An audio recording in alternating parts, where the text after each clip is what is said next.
L'info écho avec Capital. Le chiffre du jour, 6 milliards d'euros. C'est le montant total des baisses d'impôts promis par le gouvernement aux ménages pour 2019. La baisse de la taxe d'habitation et la suppression des cotisations salariales y sont pour beaucoup. Autre allègement fiscal, la baisse de CSG annoncée la semaine dernière pour 300 000 retraités. S'ajouteraient également 300 millions d'euros de baisse résultant de l'instauration de la flat tax sur les gains des produits d'épargne et au minimum 600 millions d'euros de gains pour les salariés qui feront des heures supplémentaires exonérées de cotisations salariales. L'info pratique de Capital. Jusqu'au 29 septembre, 1,6 million d'élèves de CP et de CE1 participent à des tests nationaux en français et en mathématiques. Une première en France, ces exercices, identiques pour tous les établissements, permettraient d'adapter le système scolaire au niveau des élèves, selon le ministre de l'Éducation nationale Jean-Michel Blanquer, ce que les syndicats enseignants contestent, appelant à leur boycott, les jugeant inadaptés au niveau des élèves. Alors, test ou pas test, Capital vous invite à vous prononcer sur la rubrique polémique du site.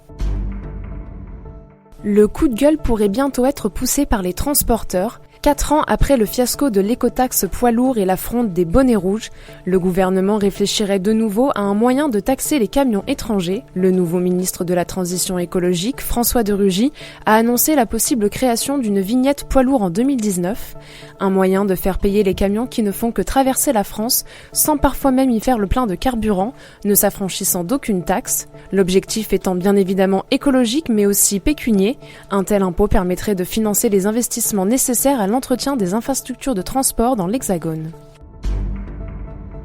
Grande distribution pour finir, Carrefour souhaiterait racheter le groupe Casino Guichard. C'est Casino lui-même qui l'annonce lundi matin par voie de communiqué. Le groupe stéphanois assure avoir été sollicité depuis quelques jours par Carrefour en vue d'une tentative de rapprochement. Le conseil d'administration du distributeur aurait été réuni ce dimanche 23 septembre pour étudier la question. Selon nos informations, les présidents des deux géants tricolores se seraient vus le 12 septembre à Paris. De son côté, Carrefour dément vouloir reprendre Casino et s'étonne que l'on ait soumis au conseil d'administration une proposition qui n'existe pas. La guerre des communications est lancée.